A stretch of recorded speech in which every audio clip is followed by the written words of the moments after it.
Hi, good morning, viewers. Welcome to Global Entertainment News Breakfast Show, your daily dose of news and updates. I am Stephen, your host, and joining me in the studio today is Belen. I'll be taking today's story from Punch and Vanguard newspaper. The top story from Punch today: Punch recall PDP Natasha's alert. INEC as petitioners mobilize constituents. The People's Democratic Party and the former Educational Minister, Obi Ezekwesili, has endorsed the Independent National Electoral Commission rejection of recall petition against the embattled Kogi Central lawmaker, Senator Natasha Akpoti-Oduaghan, for not fulfilling the requirement of the Constitution. Undeterred, however, the petitioner have vowed to mobilize more constituents against the lawmaker and ensure her recall. The Electoral Commission said in a statement on Thursday that the recall petition failed and the exercise would be proceeds processed, citing the need for signatory for more than half of the registered voter in the senatorial constituency. Well, I think this is actually a bold step. To me, it's a bold step because if the normal signature that is expected to recall her back to uh, her seat is really working to our own favor, I think we really need to see this as a way of recalling her back, obviously. Yes, INEC are saying that the petition against her is not is not verified and it's not even necessary. It's actually a good one. I think. Let me just recommend applaud her for her. She stood her ground. She fights for what was right because she knows that every other evidence that she has were true, and then it was not just false accusation that she wanted to put up right there. And then it's really a good one. She did so good for herself. Moving on to our next story we have for you from Punch. NELC reports 112 electricity-related deaths. Vandalism and wire snap have been identified as major cause of electricity-related fatality in Nigeria, according to the Nigerian Electricity Regulatory Commission. In the quarterly report, NEC disclosed that the 112 deaths were recorded in 2024, a slight decline of the 2.6% compared to 115 deaths reported in 2023. Despite this reduction, the data shows that incidents related to vandalism continue to pose a significant threat to both utility workers and members of the public.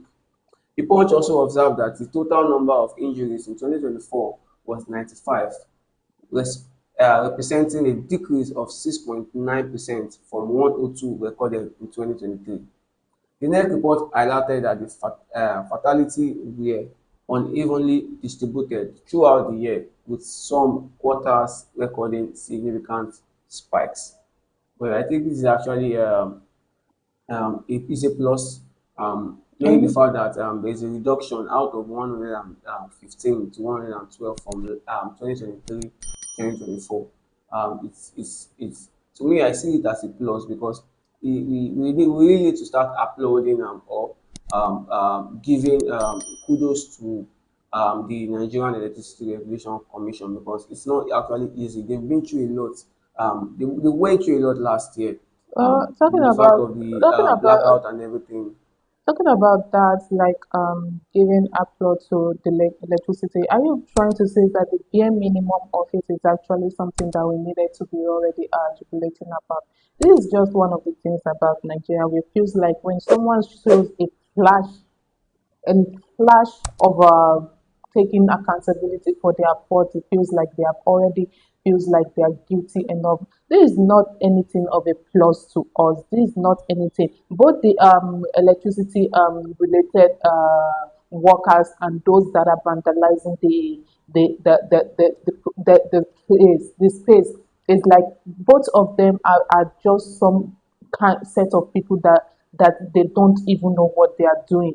if debt is still going to be, it's only three minus that it was from it from 2023, and then 112 is still as if that it doesn't even change anything, that those people, more and more of it will still come in now, because they are already learning more on how to actually walk into vandalizing a whole lot of things from this electricity pool without being electrocuted or being found hanging dead there. So Well, they are learning more. So it doesn't feel like there's anything of a plus there. The thing that I feel that needed to be done there is that more of a security personnel should be posted into all these things, so that more people can be called. Because right now it feels like they are already gaining more knowledge on how to just pick up any things that they see in that place, and then without being electrocuted. There's no plus in there. Nigeria is well, not putting on the well well, effort that is being needed. Well, in every organization, in every association, accident is inevitable. Death is also inevitable. But in this situation, we really need to, this is just it's the regulatory commission. They are just in charge of regulating what's really happening around the electricity sector. But the government themselves that funds them are the one not really giving them that backup and everything. But to me, I will say it's actually a good improvement to me. Even though it's one minus one, it's a good improvement. But if there's space, and there's actually a chance for more improvement, more reduction in that death toll. I think they really need to work towards that to have a better reduction in that aspect. All right, moving on to our next story we have for you from Punch. Trump's tariff threatens $10 billion US Nigerian trade. The newly imposed 14% tariff by US President Donald Trump on export by Nigerian business presents a significant risk to the $10 billion annual exports to the United States, potentially disrupting key sectors such as oil exports and agricultural trade.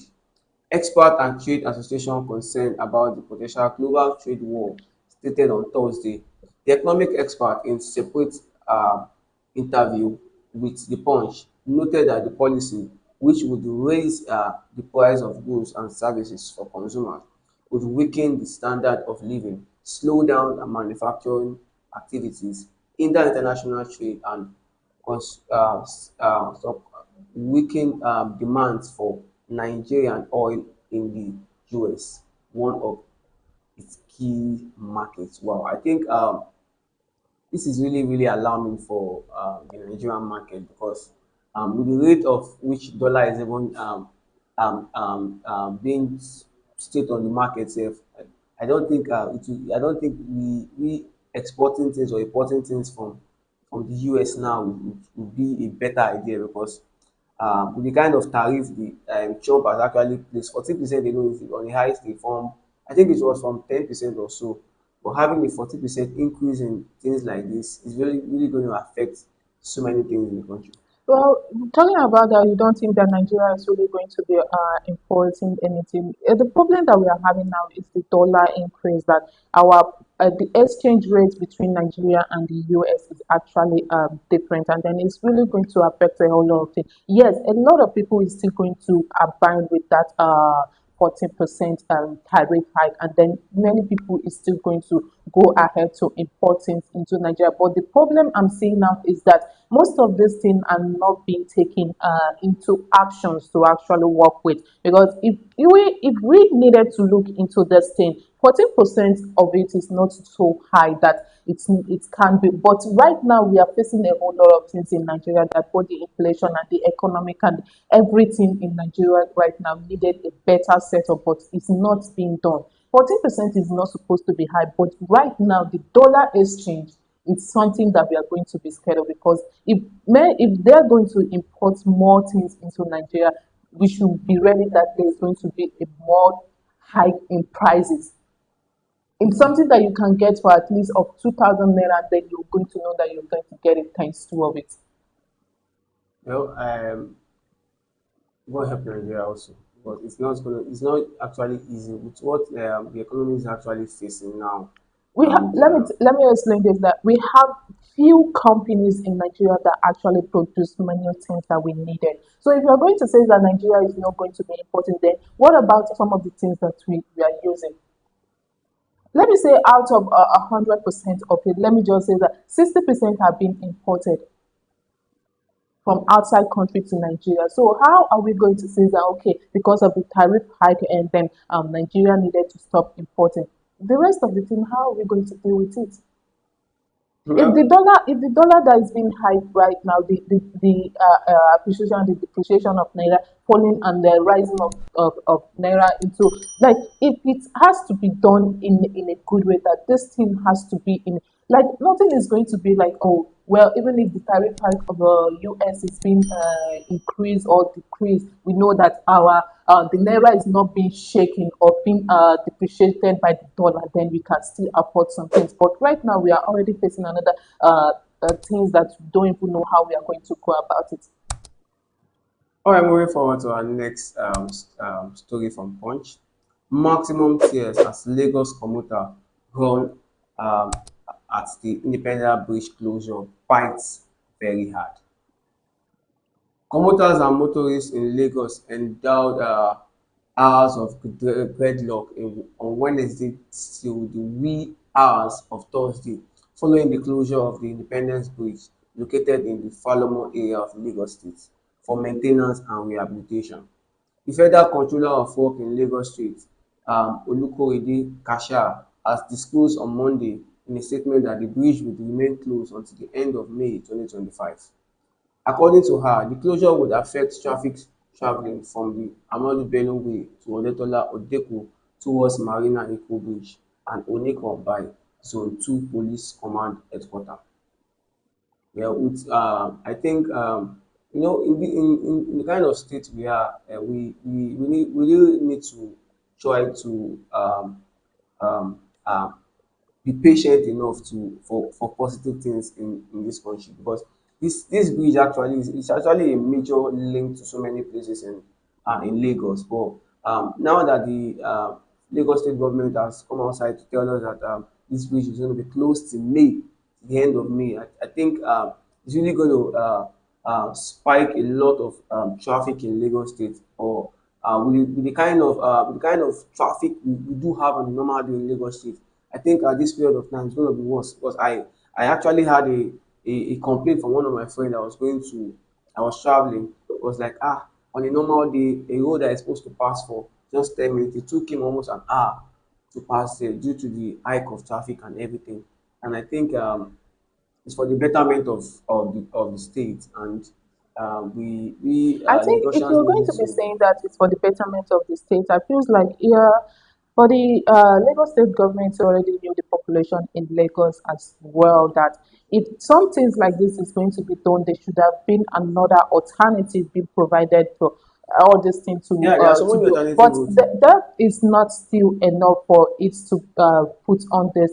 Well, it needed a maintenance, but at the same time, right now, a whole lot of people are being stuck for 8 hours, 8 good hours, and then there are still not enough of roads being provided for people, because if you wanted to take it, it is like as if that you're going to go into a whole routine, like let me say merry-go round, round and round, and then before you can actually, and then it's going, I feels like this thing needed another alternative, another direction. Is either produce making building more, constructing more roads that is going to help the citizen, because there are so many population in Lagos.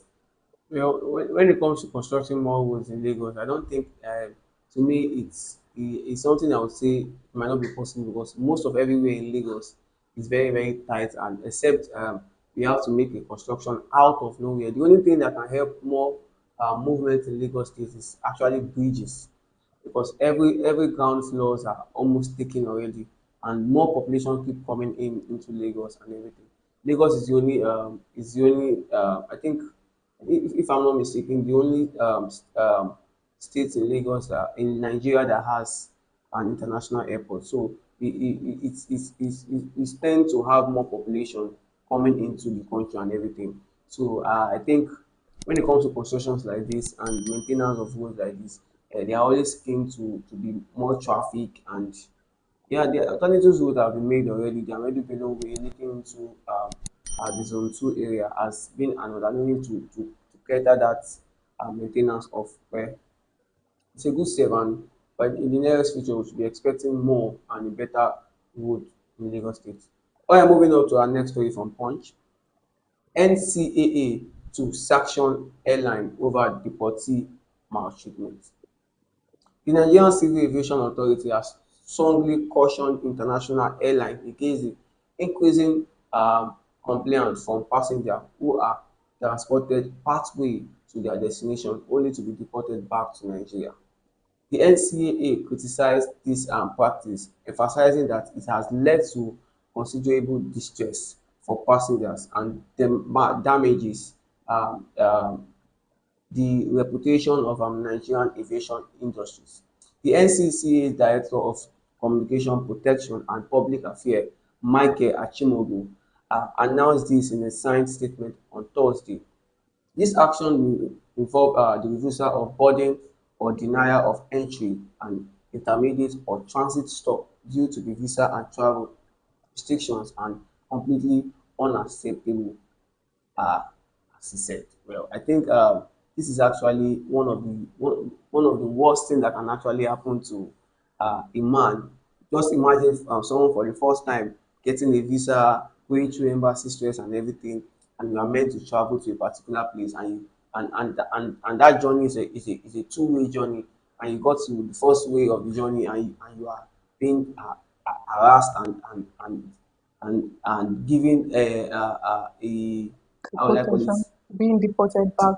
Being deported, that's even the worst thing the man can actually go through during Well, that stage.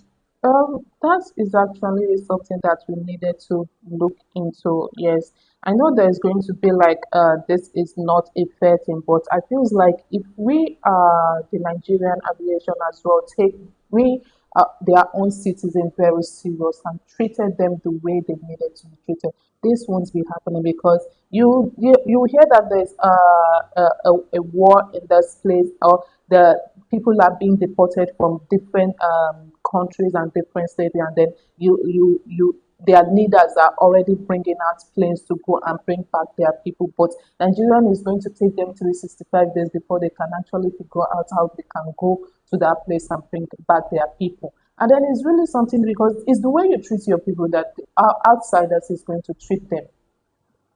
This is an alarming stuff. Well, I think we also needed to think about these things as the leaders, those in powers really needs to think about this thing. Because imagine some people being outside country and then they says that all immigrants that are there, lawful or unlawful, needed to be deported, and then some people will be like, I'd rather die here than go back to Nigeria. Well, I think our federal government and the commissions or the authorities in charge of the airline travel really need to look into this matter to avoid If they're more already complaints and complaining about this whole thing, I see there is already something to all be done because I don't know if those people that are being deported halfway are the Nigerians aviation has already pick, bring them back to Nigeria peacefully or still there which are already making a threat to these people that why would they deport their people halfway or all that. all right, moving on to our top story from Vanguard. Army intercepts elite drugs in Ogun State. Troop of the Nigerian Army operating under its one division, Kofo Abayomi Lagos, have intercepted 320 wraps of substance suspected to be cannabis sativa from a suspected transaction drugs syndicate in Alumutu general area of Odeda local government area of Ogun State. Ayeni explained that the interception, which was made on April 2, 2025, is part of the division's efforts to support the relevant security agency in the eradication of illicit drugs in the area of responsibility as encapsulated in the Chief of Army Staff Command philosophy. The, the recovered items that have handed over to the 35 actually brigade military police for subsequent handover to the National Drug Law Enforcement Agency, Ogun State Command for further investigation. Well, I think this is actually a good step when it comes to illicit drugs and the way drugs, illicit drugs are being consumed in the country alone sef is really really alarming. And contrabanded 320 wrapped of illicit drugs, cannabis sativa. I think this taking this away from the society alone sef will serve a long way to so many things. Just Well, imagine the figures you're of still going to be like those drugs, how they make their way, but it's going to be a surprise to you to know that there is actually a place in Nigeria that this thing is being made. If we are going to be like it's being imported or deported, or someone going traveling outside of Nigeria will find it in it, or someone coming into Nigeria will find it in it. I feel like this drugs has already been in Nigeria, and then it's yarding a lot that with a snap of a finger, someone that is into drugs, they know where to get it. So it's not going to be like someone is being caught with a drugs at the airport, or is being caught within the neighborhood with a drug that is being banned. Like it's just as if that when you walk through the street, you see young boys consuming those drugs, and then okay, the police are still trying their best to actually eradicate all those people that is involved. But at the same time, it feels like there is a big merchant that is handling all these things. That no matter how much you think that those ones that have been into the exchange and the whatever that is it, they are still going to be those ones has been caught, but the real person that is actually behind this thing, how much effort is being made to get this person?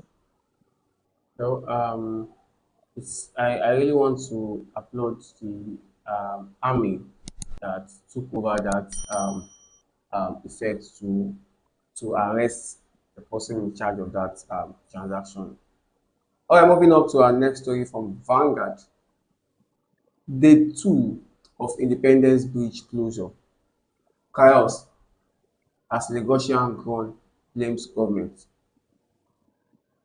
Angry reaction have continued to trail the closure of Independence Bridge, a major road networking linking Victoria Island and a part of Lagos by the federal government, as Lagosians spent hours in traffic. Angry motorists and road users who plies the axis blame both the federal government and Lagos state government for not making adequate arrangements for alternative routes. Many Lagos residents who took to X handle expressed their frustration over the chaotic traffic situation. This equally expressed frustration that traffic officials, including the Lagos State Traffic Management Authority (LASMA), the Federal Road Safety Corps (FRS), and traffic warden were not on ground to control and manage the traffic situation around Victoria Island. This is actually what we were actually saying earlier on. Um, if there's a way to manage this kind of a situation, I think there will be a smooth way of making this traffic easy. Knowing fully well that this construction was going to be taking place, I think the Lagos State government would have arranged This was what I LASMA was and talking about. FRS to be able to control traffic and make things easier for commuters to be able to use the road freely and effectively. Just imagine someone going to work early in the morning. Before you know, you get to a choice. You just stand, come down from your car and start trekking. If not, you get fired. Alright, moving on to our next story. Many injured as fire got Lac Ferry in Lagos State. Amid traffic gridlock as a result of closure of Independence Bridge, Ahmadu Bello Marina area, Victoria Island. Tragedy struck in the early hours of yesterday as a fully loaded Lac Ferry passenger boat suddenly went on flame after at Ipakodo Ferry Terminal Island, leaving many injured. The immediate of remote cause of the explosion would not be confirmed as press time Lagos Waterway Authority (LASWA) confirmed the explosion. According to the statement by the public affairs unit of the authority. The fire occurred about 6:45 a.m. at the Bakodo Ferry Terminal in Ikorodu, involving the Lark ferry vessel Igbega Eko, which was enrouted to Victoria Island. Upon receiving the distress call, LASWA emergency response team swiftly mobilized to the scene, working in close coordination with Lark ferry boat operator and other first responder to manage the situation effectively. Well, Wonderful. I feels like this thing, this like maybe the boat has been overloaded or it's the In situations like this where roads are very tight and people will tend to use so many routes. This is even the time you start seeing people using ferry, using so many routes, using the train routes to want to get to their various destination destination. early. So I think one of the mistakes these ferry people will want to be doing is that okay, they've seen the opportunity of see we are getting more passengers now, and they'll be like okay, a bus that is supposed to a ferry that is supposed to accommodate at least 30 people, you see them now taking And they are they're 35, taking going to be 40. they'll be putting higher price into Apart it from even increasing the price, that's when in Lagos State when you see that there's actually a period of time where people are really patronizing a particular place. You start seeing even in lag bus, you see lag bus is not meant to carry standing. You see them now. You see people standing inside the bus. behind the bus Apart from and all behind the that. bus, you see people standing inside the bus also. People are sitting, some people are standing. I think this is one of these thing that actually happened in that lag ferry. Having overcrowded boats can result to so many injuries. Yes, I feels like Nigeria they don't really understand the fact that there are numbers of sitters that needed to be in a bus and then but due to the time that you see people over coming and then they wanted to board in a hurry and then they decided to pack more people into 16 sister is taking like 17, 18 or 20 people in it. You can imagine. All right, moving on to our next story from Vanguard. Fresh attacks in Boko's community claims lives. Armed men have again invaded some communities in the Boko's local government area of Plateau State, killing not fewer than 10 people. Boko stakeholders have confirmed, although the State Police Command and Operation Safe Haven were yet to react to the development. Farmason Fudang, the chairman of Boko's Cultural Development Council (BCDC), told Vanguard that the attack took place on Wednesday night and started from Mongols and moved to Darfur to Manguna, Houthi and Tadia community. Oh, I think this is very, very bad for mm, an attack like this to happen in four different communities and without having the police coming into it to come and stop that kind of attack. You can imagine having an attack from five communities before it got to Bokos, and still yes, the police couldn't come into it and stop that kind of situation. I think this is very, very bad.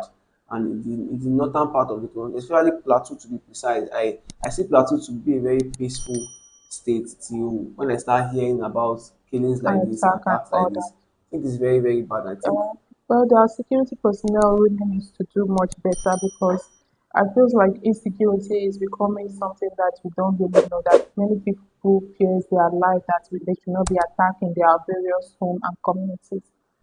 the insecurity in the north really needs to be attended to when I tell you that the IGP, the police, the army, I think they really need to focus on the northern part of the country because this attack is getting rampant and getting viral.